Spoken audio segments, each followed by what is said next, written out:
Tonight, I can report to the American people and to the world that the United States has conducted an operation that killed Osama bin Laden. Where we continue to follow the capture and killing of Osama bin Laden now. Those are just some of the scenes overnight as thousands of Americans gathered in celebration of Osama bin Laden's death. Former Navy SEAL Rob O'Neill says he has thought about the mission every day since that May Day in 2011. For multiple conversations you had with Rob O'Neill over the past year and a half, how'd you get access? And you described that his head kind of exexploded when you hit him. I actually hit him 3 times because I shot him twice when he was standing and once on the ground. That is the fucking American badass right there. We are not going for fame and we are not going for bravado. We are going for the single mom who dropped her kids off at elementary school on a Tuesday morning, and then 45 minutes later she jumped to her death out of a skyscraper. If you need help, hang up and then dial your operator. I'm Rob O'Neill, and this is the Operator Podcast.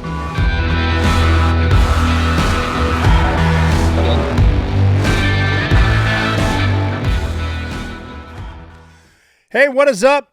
Welcome back to the Operator Podcast. This is episode 143. As usual, I'm your host, Robert J. O'Neill, former U.S. Navy SEAL.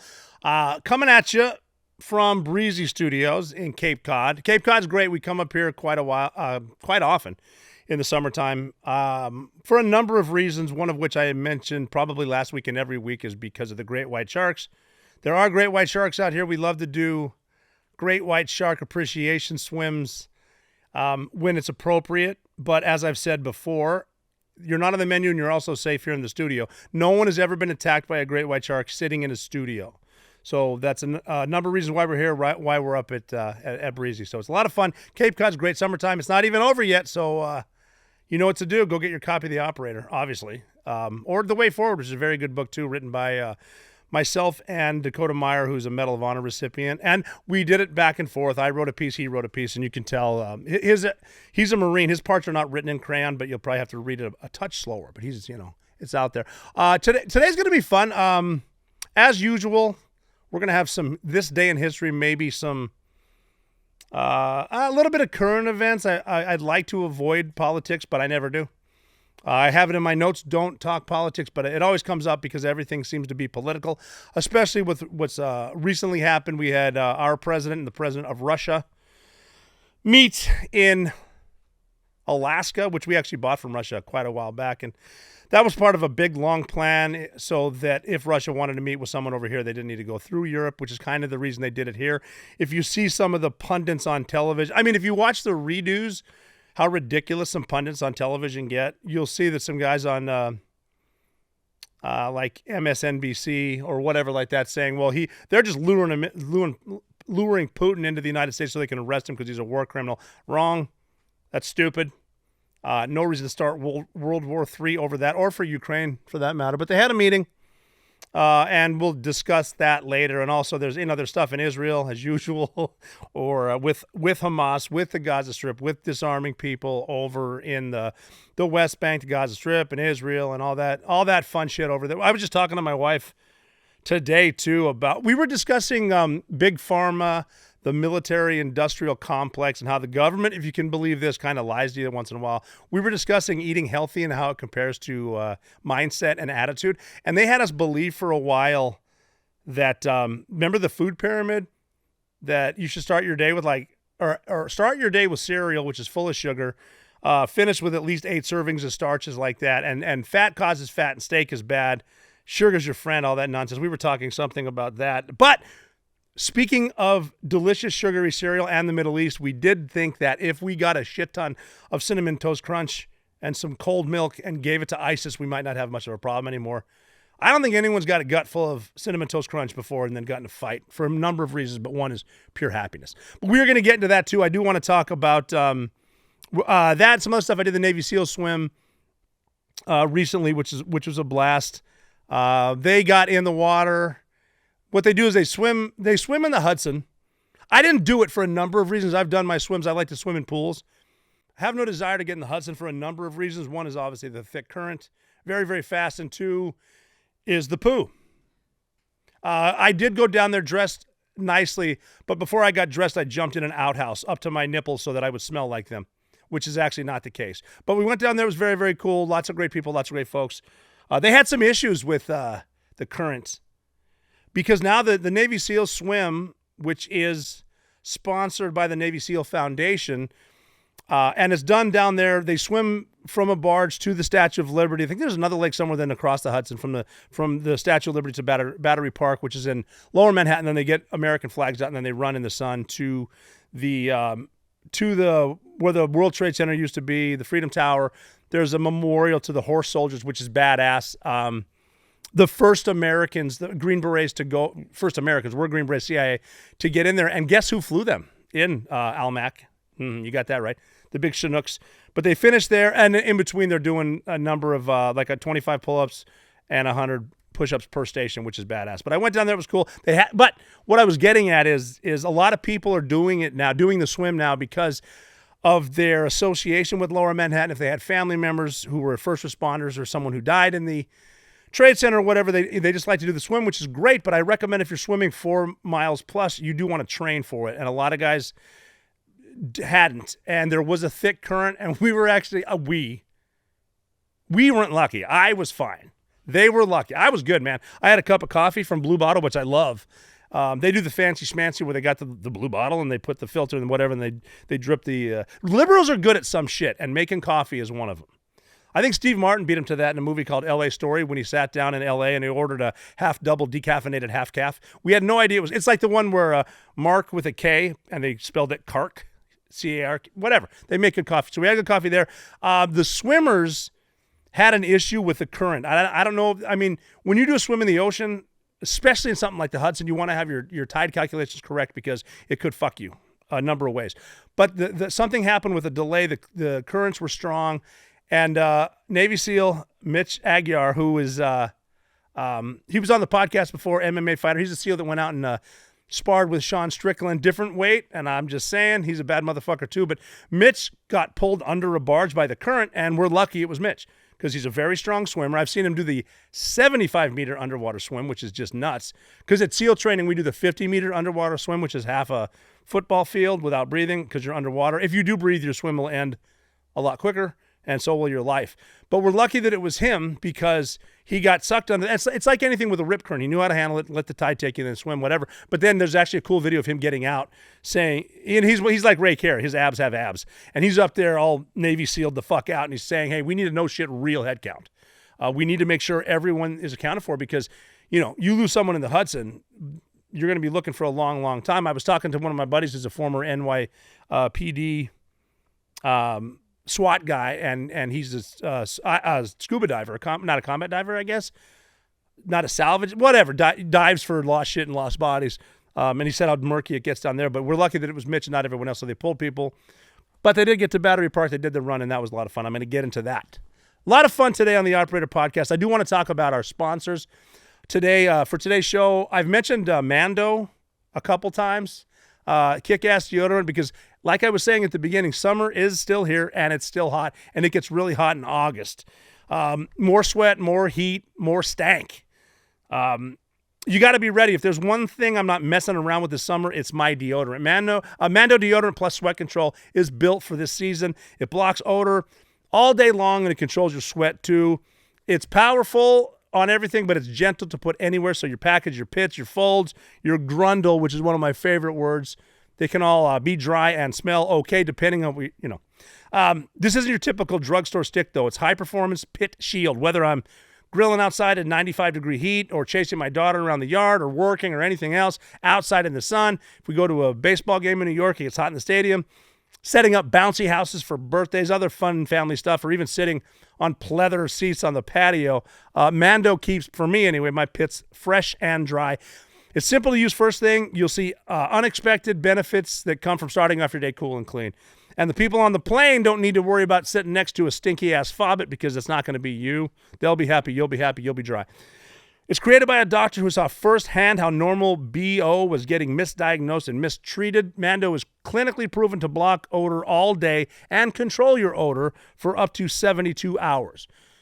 Mando deodorant comes in a lot of different options. The solid stick deodorant, formulated and powered by Mandelic acid to stop odor before it starts. There's spray deodorant. I love that stuff too. It's aluminum-free and ideal for hard-to-reach places, but with a mirror and a little flexibility, you'll be able to figure that out. And all products are baking soda-free and paraben-free. You can choose from a variety of scents, and mine differ just depending on the day. I love them all. Bourbon leather, clover woods, the Mount Fuji's awesome, and there's a pro sport. And it's clinically proven to control odor better than a shower and soap alone. 12 hours after a shower, and this is a scientific study, the average man's grundle odor has a level of 5 out of 10. You don't want to find out what 6 through 9 are. But with Mando, the average grundle level is 0 out of 10. Do you want to try America's #1 whole-body deodorant formula right now? You can find them in Walmart. You can find them at Target, other retailers across the country. But for the best deals, go to shopmando.com. Shopmando.com. Mando Starter Pack is perfect for new customers. It comes with a solid stick deodorant, cream tube deodorant, 2 free products of your choice. I go every time with the mini body wash and the deodorant wipes. I just love them. And free shipping. As a special offer for listeners to the operator, new customers get 20% off store-wide with our exclusive code. Use code THEOPERATOR at shopmando.com for 20% off site-wide, plus free shipping at shopmando.com, shopmando.com, and you can support the show by telling them the operator sent you. Mando's got you covered. Protect your pits. Smell great doing it. shopmando.com/theoperator. I went to the swim, and it was really cool because it's obviously sponsored by the Navy SEAL Foundation. Big shout out to them. Bill Brown for doing a great job. I saw Mitch Aguirre, rented Ray Cascare. Jay Redmond was there. Will Brandon. I saw a bunch of dudes I haven't seen in a long time. Will Brandon was great. Had a great time catching up. I was able to give a little motivating speech, which is always cool. And it it was really nice to get around other service members. Some active duty guys were there. Obviously, a lot of retired guys that just got out, separated. And it was a nice reminder that that's real life. You know, we talk about keyboard warriors a lot and people that yell at their screen or their phone, and whether they mean it or whether they're intentional, face-to-face is a different animal. And everyone was really kind of cool. There was a nice sense of the brotherhood. I saw guys that I haven't seen in a long, long time, and it's like we never missed a day, and we never missed a meal because some of these chubby bastards could swim real fast still. But it was nice. Nice to see people face to face, and the internet hate's not really there, and it ain't real. But sometimes because of the internet, some of the hate, some of the vet on vet hate too that I've addressed the past couple of weeks that does need to be addressed because that is real, and it's almost sad to see men that age cyberbullying each other. And I've seen it before too. I'm not going to call myself a victim of it, but you do see it, you do read it. It's like it's not like my feelings are hurt, but it's more like a what the fuck type situation. But mine in particular, a lot of times they seem to. Well, I sent out a post last week that was actually written by someone a lot more clever than I, but it kind of went viral. And I mentioned that I was wrong with my award count. I think I said I had 53 awards. I actually had 54, but I think there's more. Just because of all this nitpicking, I did go through my service record again. Not going to get into that today. But for me, it's like it always comes back to the Bin Laden raid. Every single time. We don't talk. It's almost like people think, and this is me personally, that I just graduated boot camp after leaving Montana Tech and was, graduated boot camp, knew how to fold skivvies and towels, and they sent me right to Bin Laden's house. It took me 16 years to get to that bedroom. A lot of missions, 400 combat missions before and after that mission. Bin Laden wasn't even the last dude I shot with that gun. A lot of stuff took to get there, a lot of prep to get there. A lot of guys out there that didn't get picked for the mission that were still pretty good. Some of us went there and, we did our thing, and that was fine, but it's like the Bin Laden raid was one of the last raids, but that's the one people always seem to bring up because they just, very, very important mission. And one of the things that didn't happen that was our decision even before we went is we didn't carry body cameras. We're not going to record everything because sometimes justice is served and not everyone needs to know how it's done.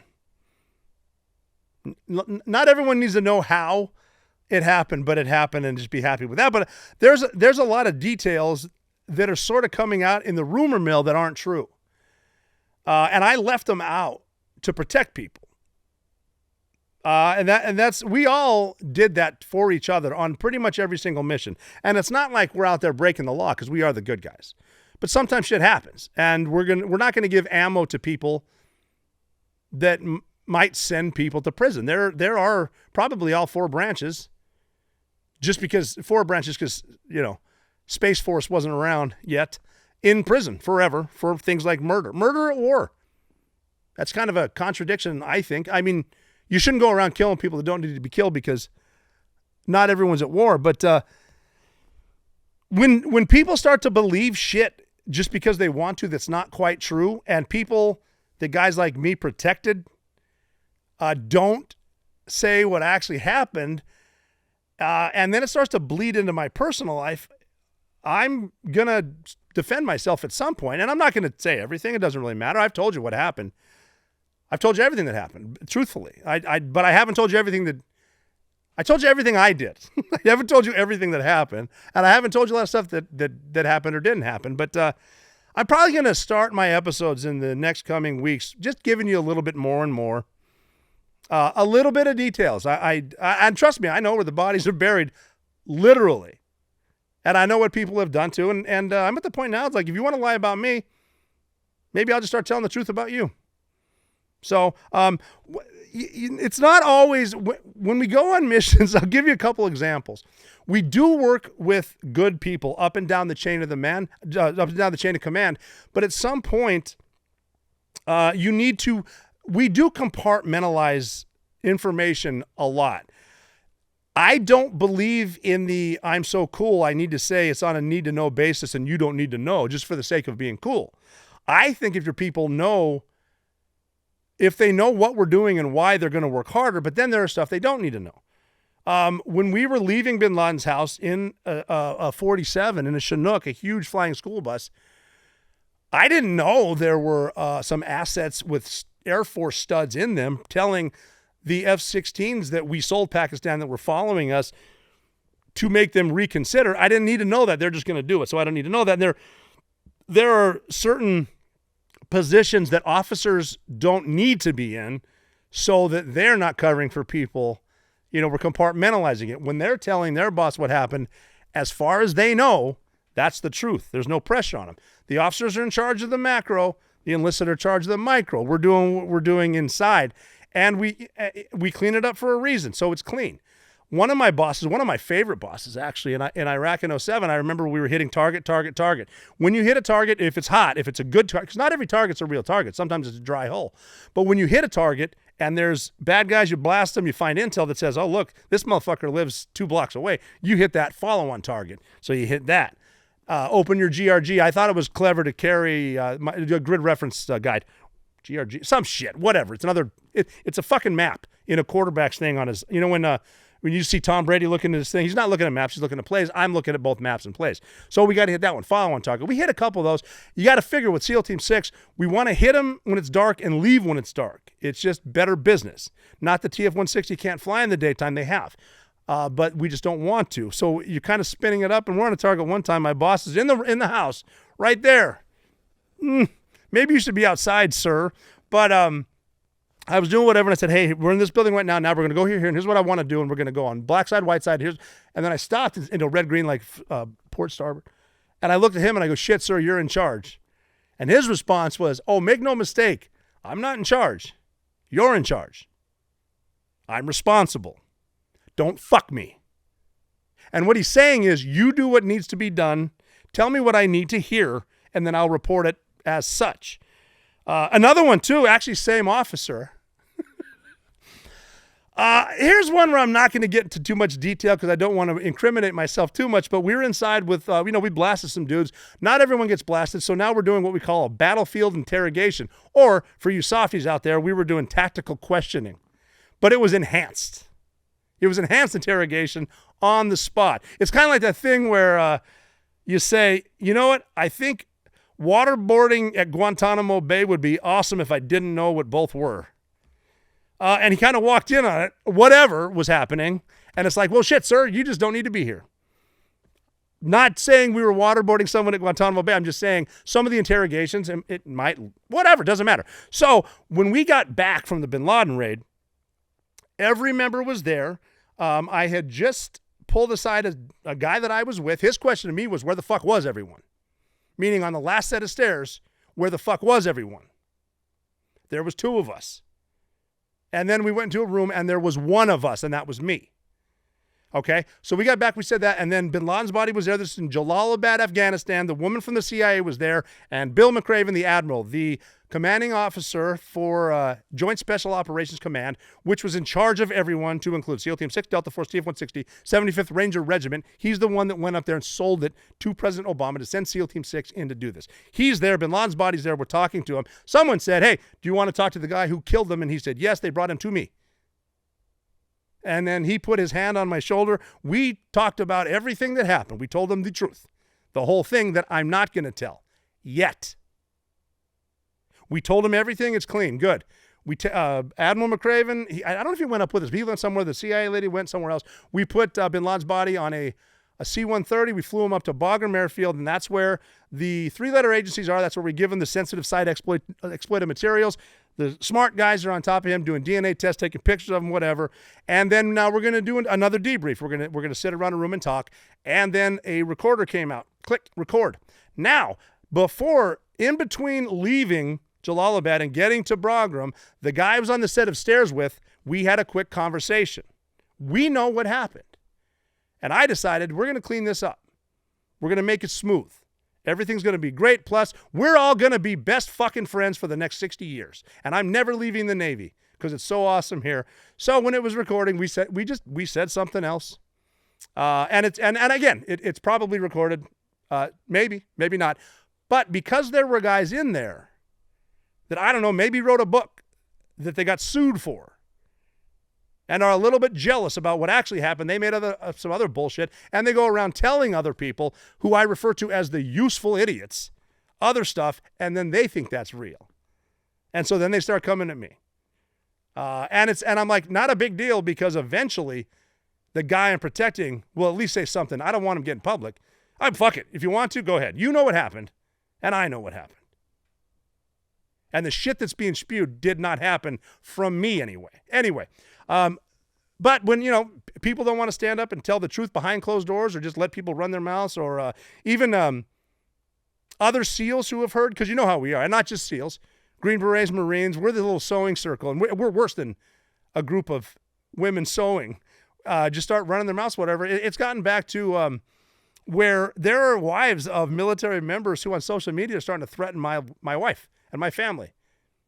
So it's time to defend them. So you heard it here. I'm just saying it right now. That's some of what went down. And I can keep dripping all you want, or we can leave it at that. I don't really care. If people want to start coming out of the woodwork, I always said every member of that team should tell their story and what happened. That'd be great with me. People need to know what happened. But the truth is out there, just not all of it. I want to take a break here and talk about the sponsor of our show. You've heard me bring up Ridge Wallet before. I mentioned when I first got out of the Navy and realized I wasn't, getting paid exactly what we should be for services rendered. I started buying fancy wallets with little designs and whatnot on them, but they ended up being bulky. You could fit stuff in there, but I'd have credit cards fall out, things like that. Ridge Wallet is streamlined. When we climbed caving ladders, be it from hooking a building and climbing up to get a good position, or climbing ships and vessels for VBSS, visit board search and seizure, we wanted it to be streamlined. Everything's streamlined. The Ridge Wallet is streamlined just the way we like it. It's small, it's heavy, you know where it is, but it's streamlined. You can hold 1 to 12 cards while staying completely compact, guaranteed for life with a warranty. RFID blocking technology comes with Ridge Wallet, so you won't get picked digitally, and you will never lose your wallet. You can find where it is. The accessories that come with it, key rings, they're completely badass. They hook to the wallet. Looks like a concealed carry for your keys. Totally cool. And you look completely squared away even if you're not. Remember, if you can't be cool, you can at least look cool. Even if you have loose ends everywhere, it won't look like it. Everything can be color coordinated, and you can even put your favorite NFL team, Major League Baseball team logos on there. Wedding rings, they got knives. Like I said, you're going to be cool and look cool. So that's a plus for both. With all of this, there's over 50 colors. You want sleek black background, forged carbon fiber. I'm going to start that over. With all of this and over 50 colors, You want sleek black forged carbon fiber, a wallet with your favorite team on it, or one that just matches your vibe. They've got you covered, and you can make your wallet and everything else personal. Also, check out the phone cases, wireless power banks, luggage watch straps for your iWatch, all that good stuff. So all kinds of accessories for your Ridge wallet. But you got to hurry up on this one, too, because it'll end soon. Ridge is doing their legendary sweepstakes for the 5th time, and this time it is insane. 2 lucky winners will get to choose between a $300,000 Lamborghini Huracan Sterrato.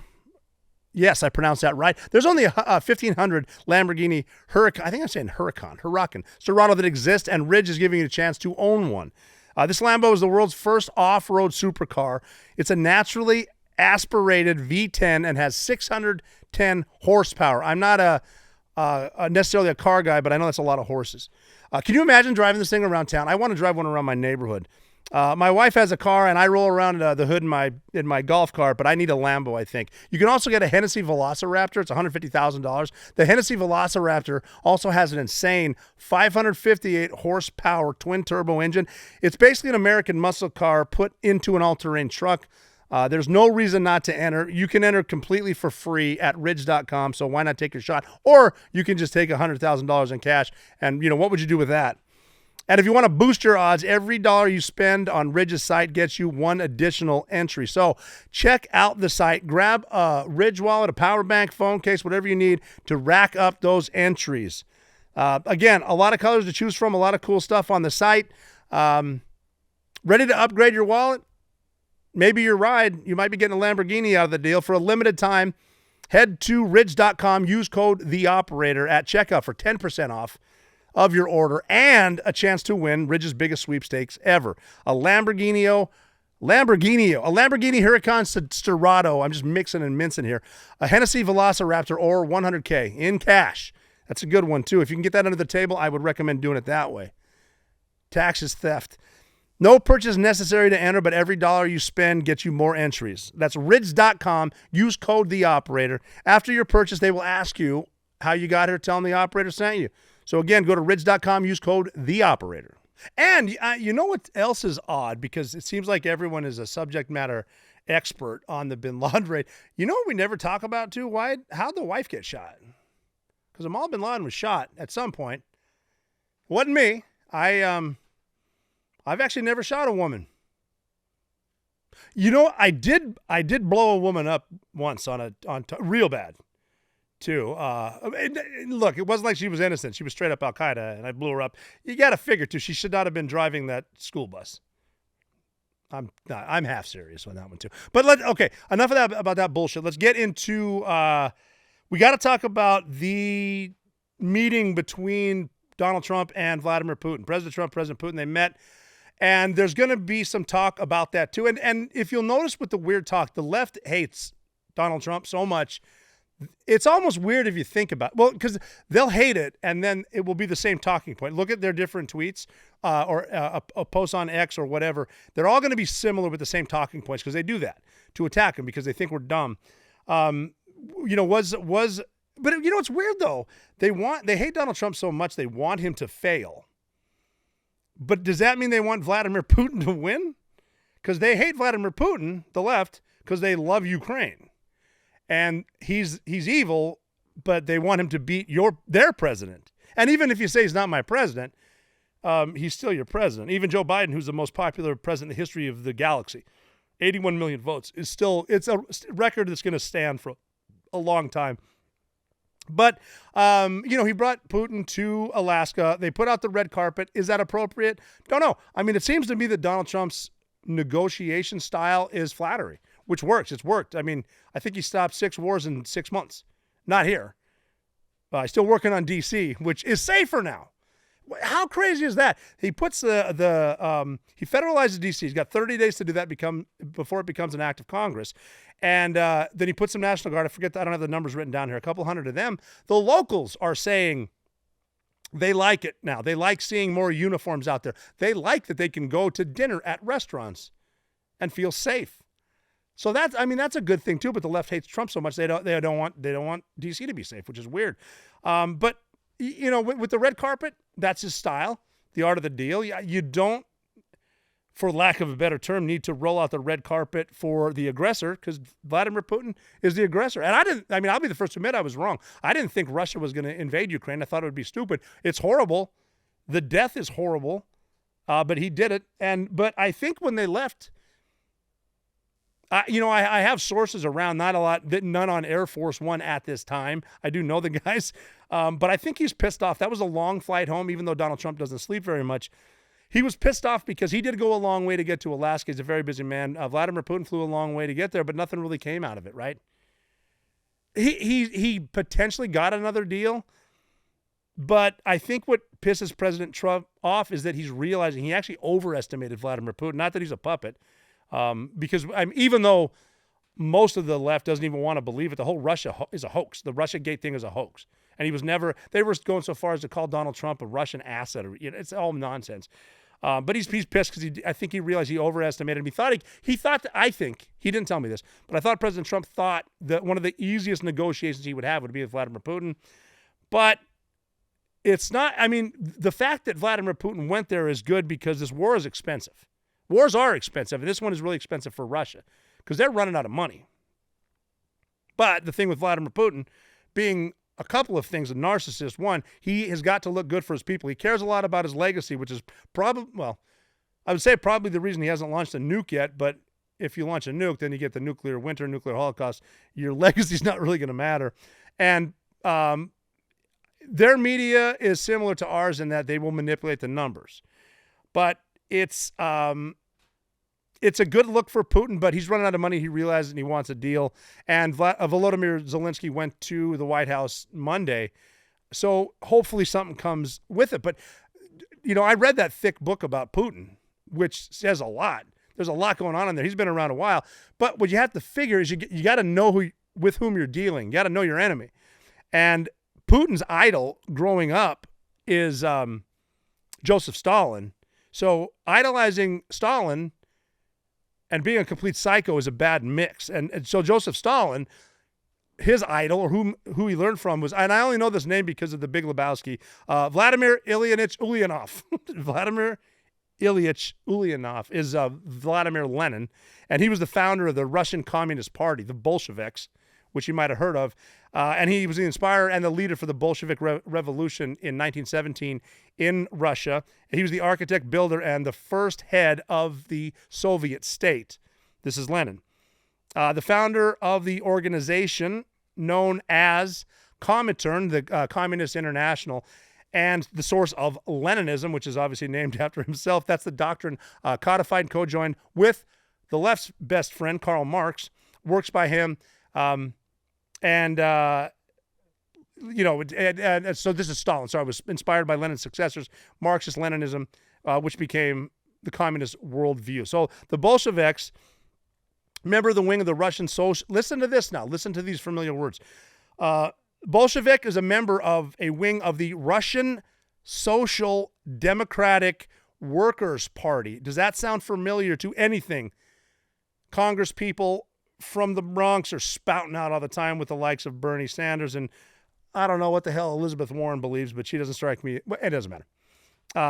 Anyway, this is led by Vladimir Lenin. He seized control of the government in Russia in October of 1917. The Bolsheviks became the dominant political power. I'm just giving you a little background from where this communism came. And the group originated at the party's second Congress in 1933.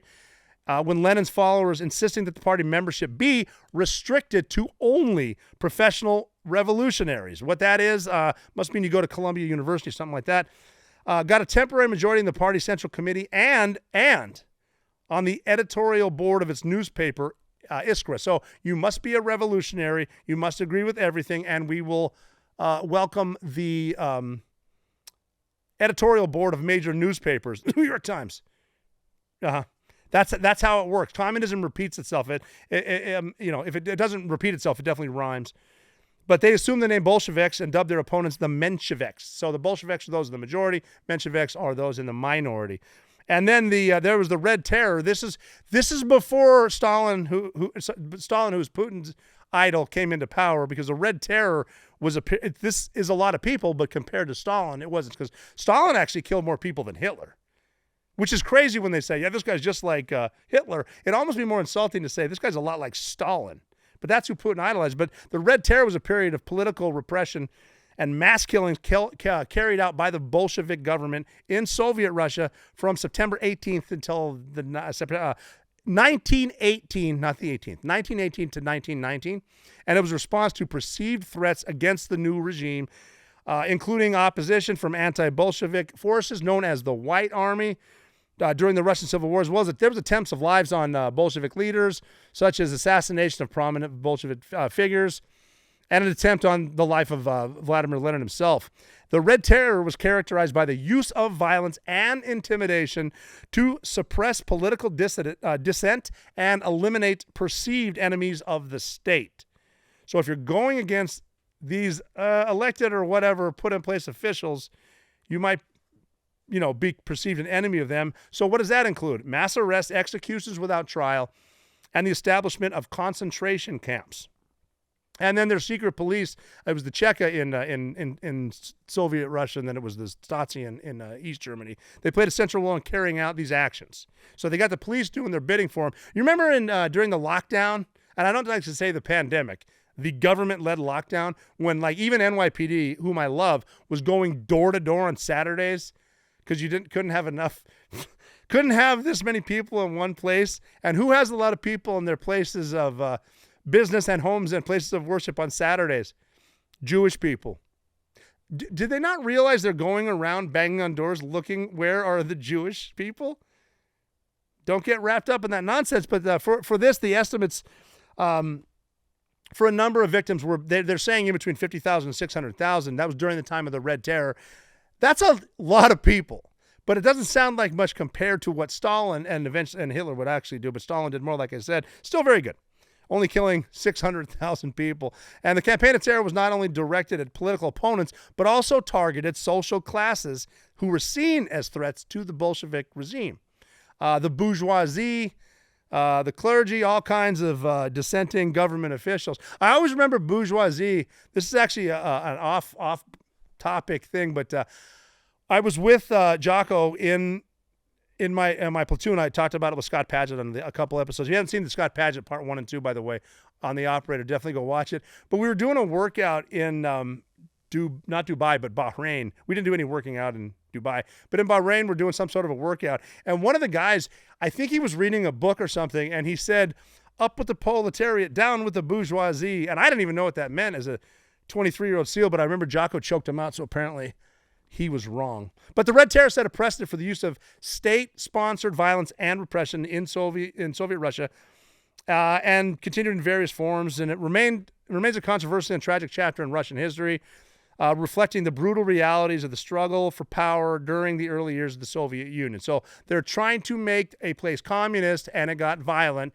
If you can imagine, if you're in college, pay attention to this. Because it doesn't matter what they call it, what bow they put on it, communism bad. I mean, capitalism might be the worst form of government except for everything else.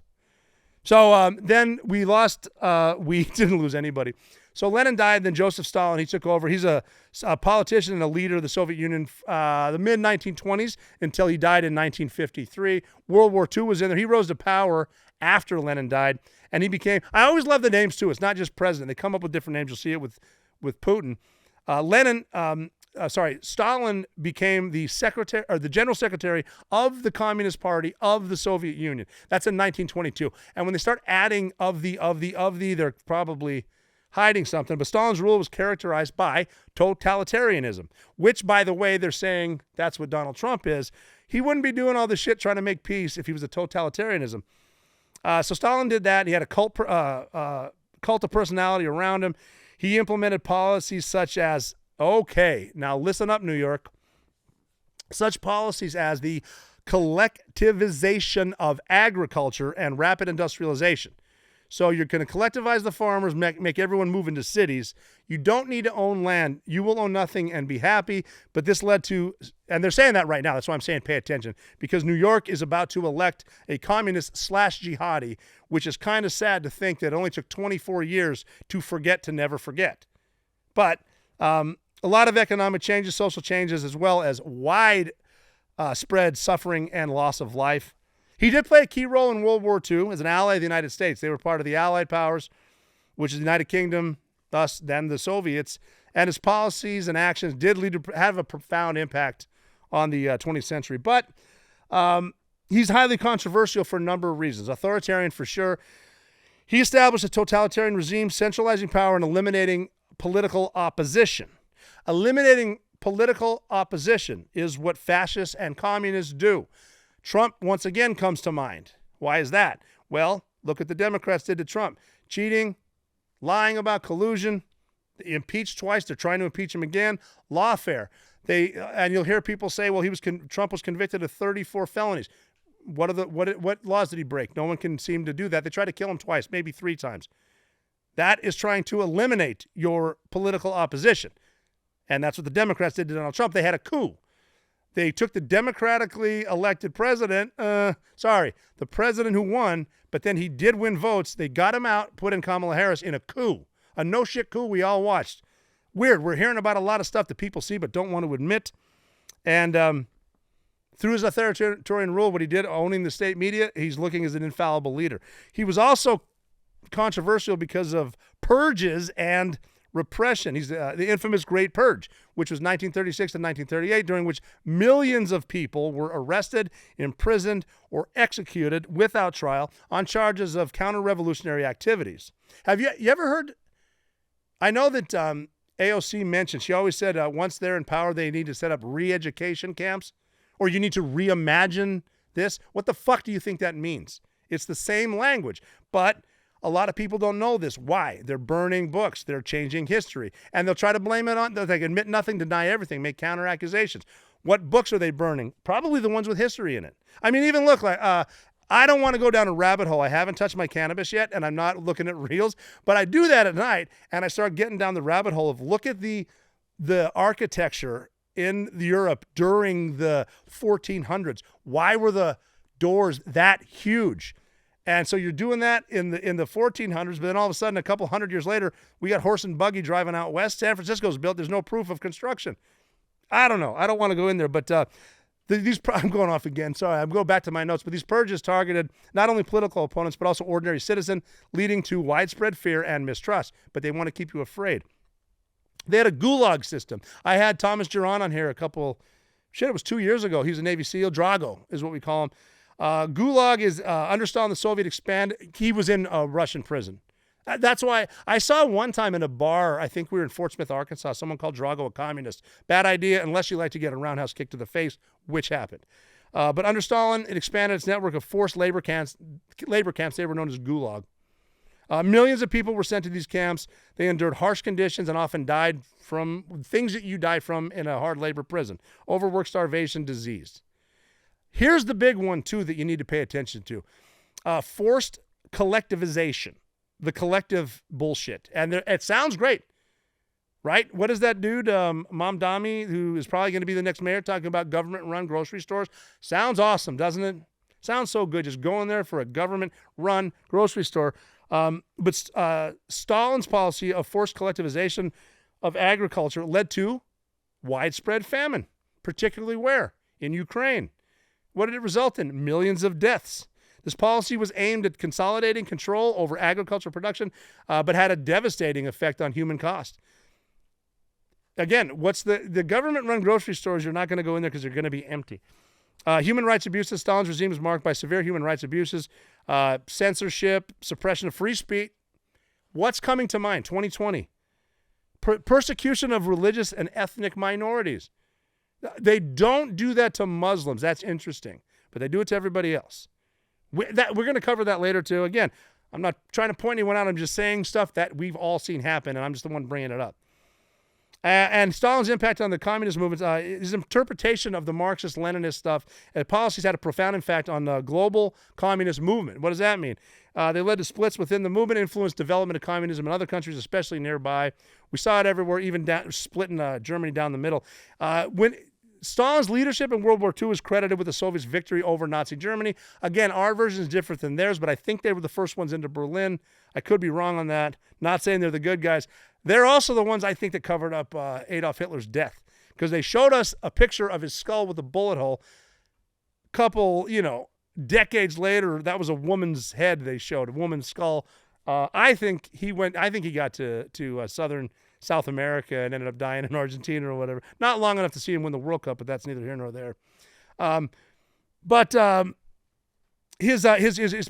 He had an issue at first in World War II because his pre-war surges weakened the military, and he had a fake deal with Adolf Hitler. He won't invade Russia from their west to their east. But again, we saw what happened there. It took him a while to build up, but they did end up crushing him. And then the assessment of Stalin's legacy, it kind of varies widely. Obviously killed millions, something like 50 million people, and just a brutal dictator. Didn't care about losing life, and like Vladimir Putin right now doesn't care how many people he kills.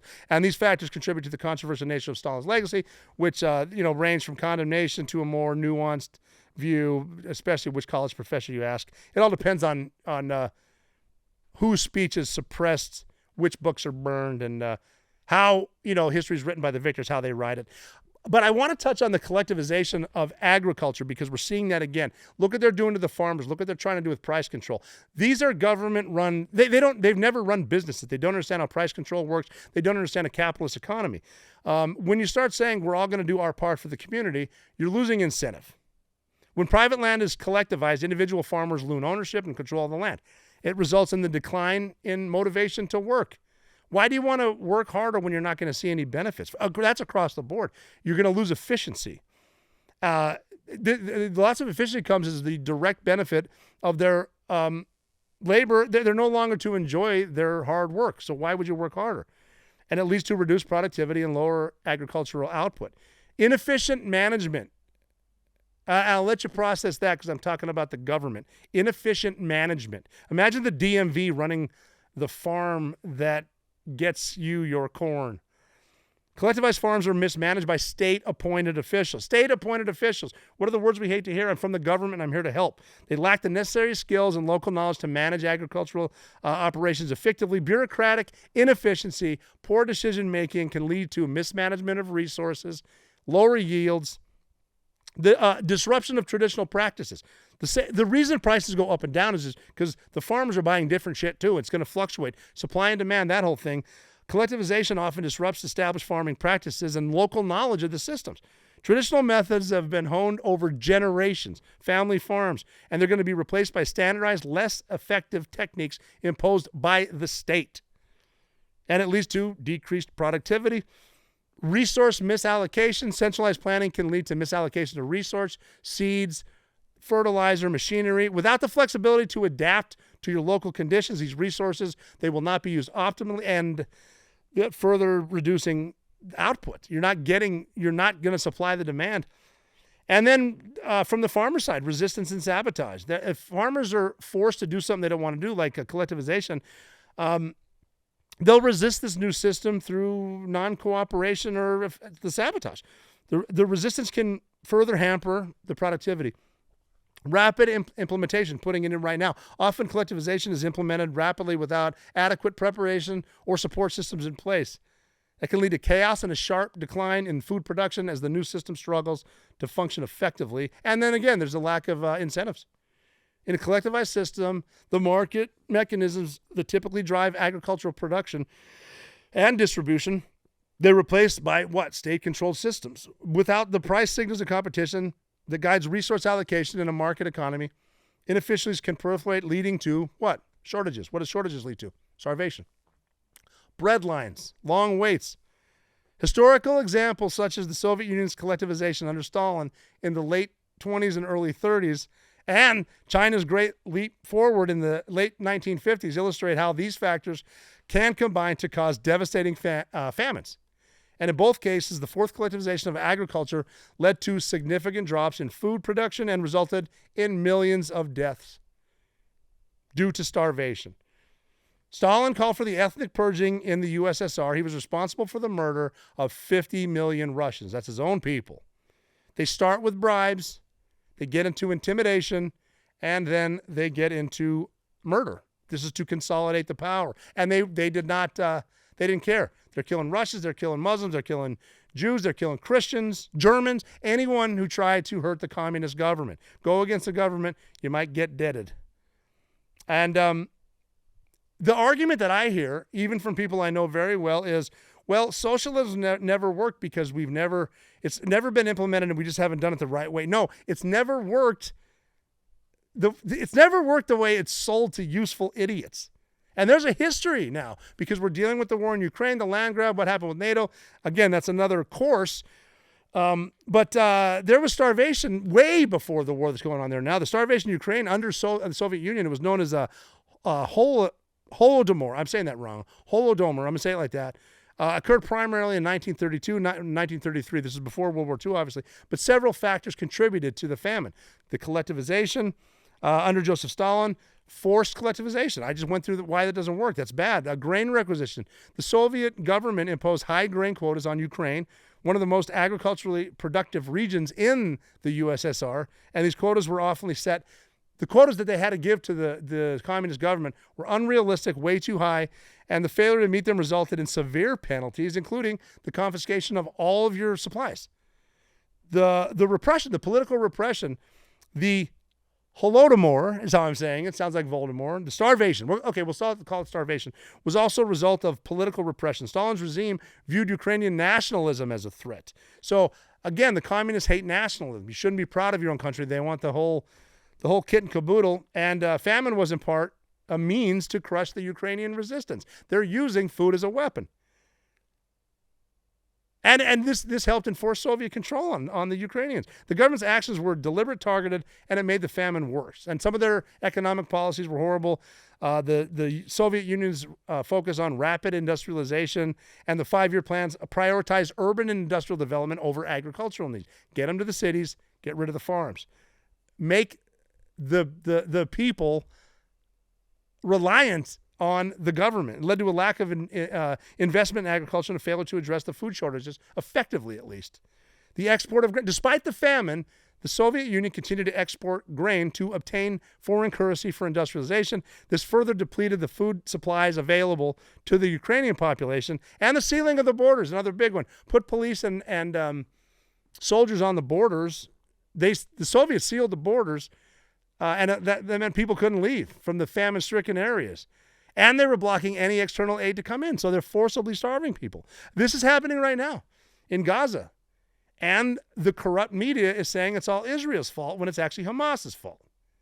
The media is not telling you the truth. The stuff that's happening in Gaza is Hamas gets it. They'll kill people for trying to get it. They'll sell it on the black market. They'll use it as leverage. And then the media just covers it up. For some weird reason, they pick sides, probably for the same reason anyone picks sides, money and power.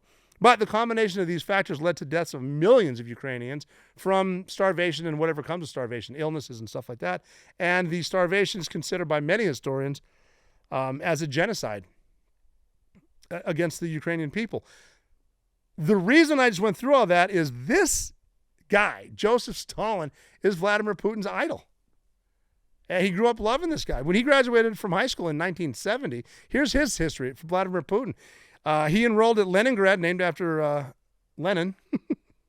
Leningrad State University. He studied law, and upon graduation in 1975, he joined the Soviet Union's main security agency, the KGB. He served in the KGB 16 years, counterintelligence, foreign intelligence, and a lot of his assignments were actually in East Germany, where he worked with the Stasi, who were the secret police. In 1990, we're going to get into different names that give each other. Putin resigned from the KGB, the rank of lieutenant colonel, and he returned to Leningrad. He became an advisor to the city's mayor. Now he's getting into politics, and he, working his way up. He quickly rose through the ranks, the city administration, eventually becoming the head of the Committee for External Relations, and later the first deputy mayor. In 1996, Vladimir Putin moved to Moscow and joined the presidential staff working under President Boris Yeltsin. So between Stalin and Yeltsin, obviously Gorbachev and Medvedev, there was other people involved. Nikita Khrushchev was around for the Cuban Missile Crisis, stuff like that. He was the one that actually was saying, just telling him what the communists are going to do to the country. And he told us straight up, like, we're going to take the United States from the inside once we control the media, the entertainment, and the schools. Boom, boom, boom. That's what they're doing right now. The Department of Education comes to mind for some weird reason. It's communist. But Putin moved to Moscow, joined the presidential staff, appointed head of the FSB, the Federal Security Service, which is the KGB, but because the fall of the Soviet Empire, they called it something else, switched the names or whatever. That's in 1998. Then in 99, Yeltsin appointed Putin as prime minister on December 31st, 1999. Then Yeltsin resigned, and then that made Putin the acting president of Russia. Sounds like a little, home cooking. Who knows? He won the presidential election after being, quasi-president in March of 2000 and was inaugurated as president of the Russian Federation, May 7th of 2000, served 2 consecutive terms from 2000 to 2008, during which he implemented various economic and political reforms, including the consolidation of power in the presidency and the centralization of control over the country's regions. What's that telling you? He's trying to get back into communism, because communism just for some reason won't go away.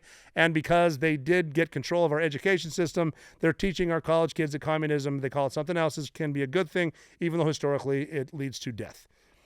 Due to term limits, which were around at the time, Putin could not run for a 3rd consecutive term in 2008 when his 2nd term was up. Instead, he endorsed Dmitry Medvedev, same names. He's still around tweeting his little ass off, doing weird stuff. But he won the election, and then what did he do? He appointed Vladimir Putin prime minister. So it's like you got your puppet here, Putin's still in charge. In 2012, Putin ran for president again, and he won, returning to the presidency for a 3rd term, re-elected in 2018 for a 4th term. We're getting dictator shit all over our family tree here. And that lasted until 2024, which was convenient because he won another term in 24, because in 2020, a constitutional amendment was passed that allows Vladimir Putin to run for 2 more terms, potentially keeping him in power until 2036. And that's a while from now. And throughout his time, Putin's been a controversial figure, both domestically and internationally.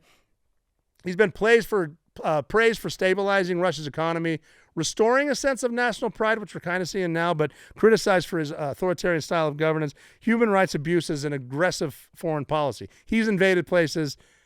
You've got a TV and books. You've seen pictures and video.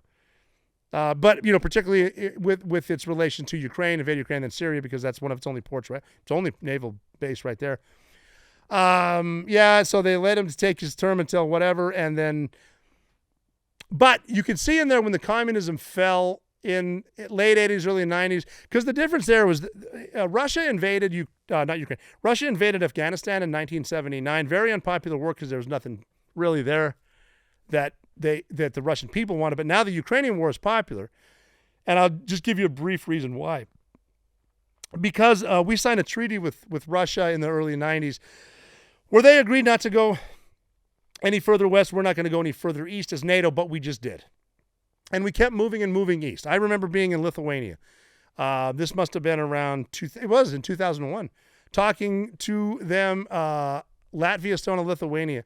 They all wanted to be part of NATO. We're still moving, and they became NATO members. That's not good for Russia. I remember Secretary Blinken from the last administration told their equivalent in Russia that we can put missiles wherever we want. That looks aggressive. We don't talk about that.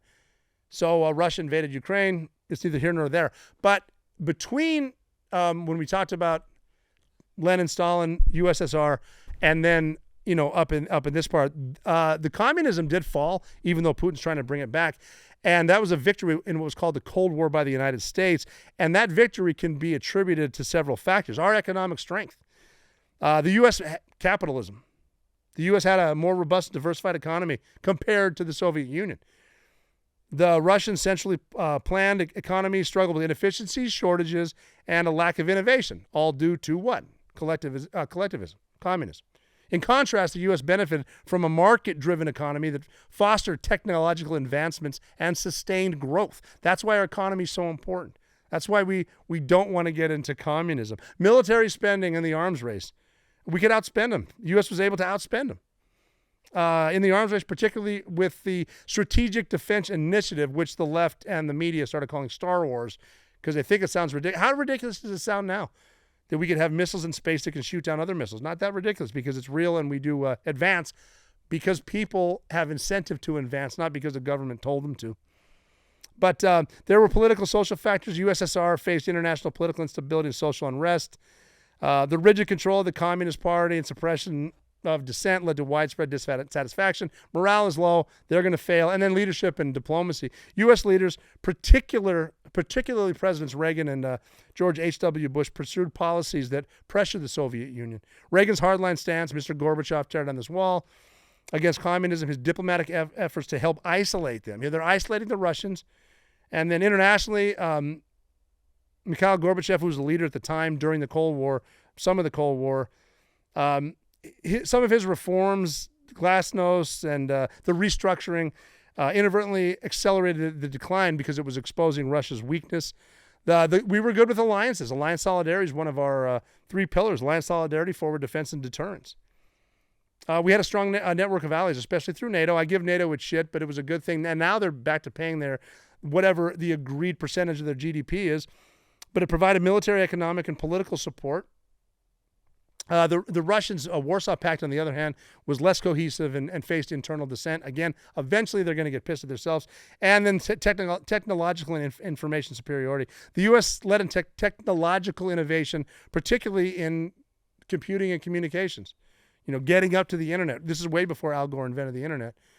And it bolstered the U.S.'s economy, but also its military capabilities. We got better technology. We've got a better military, bigger military. There's your deterrent, even though they're a bigger nuclear power than we are.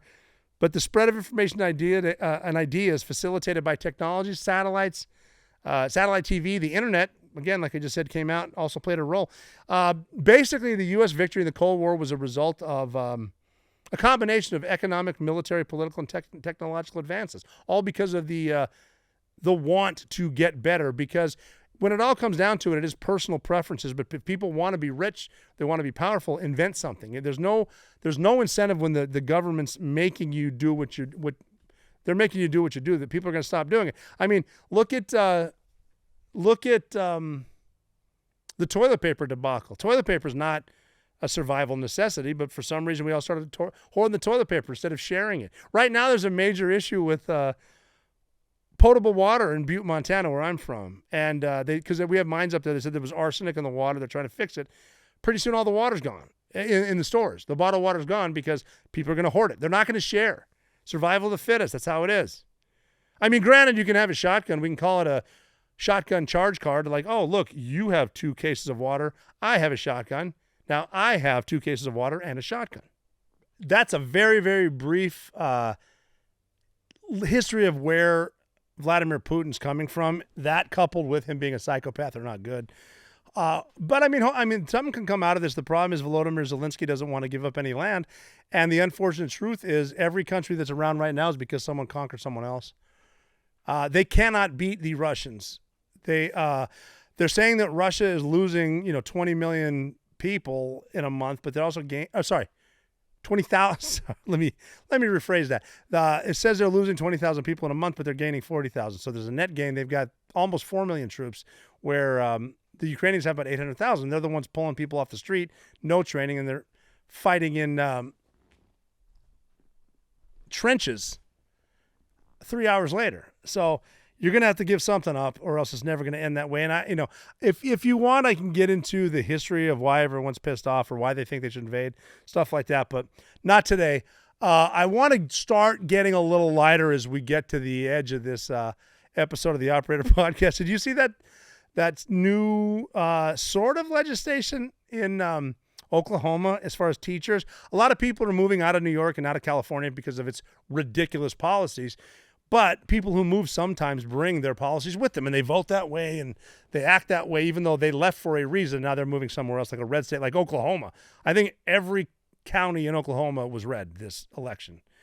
But they're trying to they're making these. There are teachers coming from just these 2 states right now that they're making them take a test, a 50-question test. I don't know all of the questions yet, but you have to answer all 50 correctly. But they're not hard and they're multiple choice. But they want to make sure the classrooms are educating the children without indoctrinating the children. I did write down some of these, and I'm not going to tell you the answer. I'm going to let you figure it out. If you need Google for this, it's a shame, but you might. But here's 5 questions. They want teachers to be able to answer these questions and see where their heads are. Because remember, there was a Supreme Court justice who didn't know how to define a woman. That's pretty simple, unless you're indoctrinated. Ketanji Brown Jackson, I think is her name, Supreme Court Justice. But here are 5 questions that they're asking. Number 1, what are the first 3 words of the Constitution? A, in God we trust. The first 3 words. Here's how easy it is. B, life, liberty, happiness. C, the United States. D, we the people. You should know that.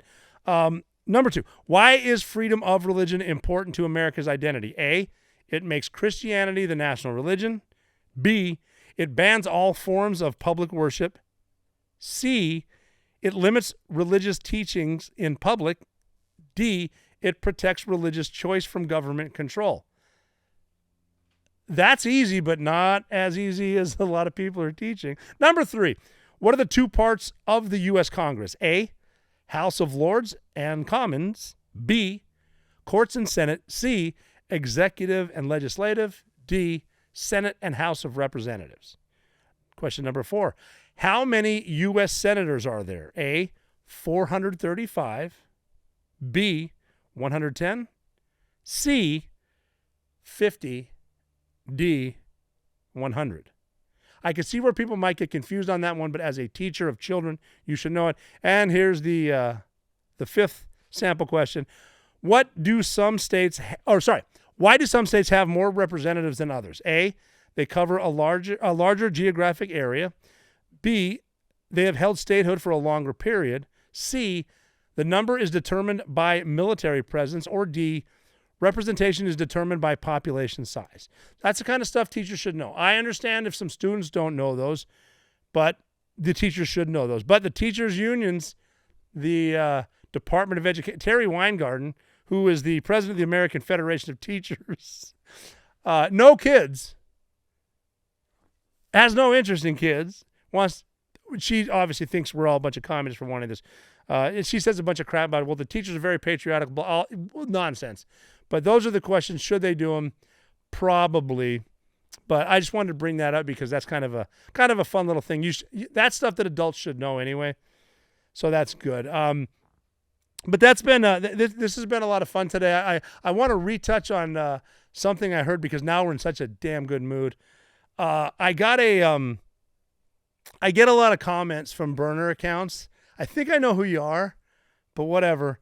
And someone said that they're going to expose the truth and they're going to tear down my empire, which to me cracked me up because empire, does that mean you're going to make me not change poopy diapers anymore? Because that's my empire, is chasing a little girl who's faster than me and a lot cuter. And when my wife's not changing the diapers, which she always does, that means that's my empire. So, I mean, the empire as you know it is still there. And if you change your daughter's poopy diapers and maintain your family, you're never out of the fight.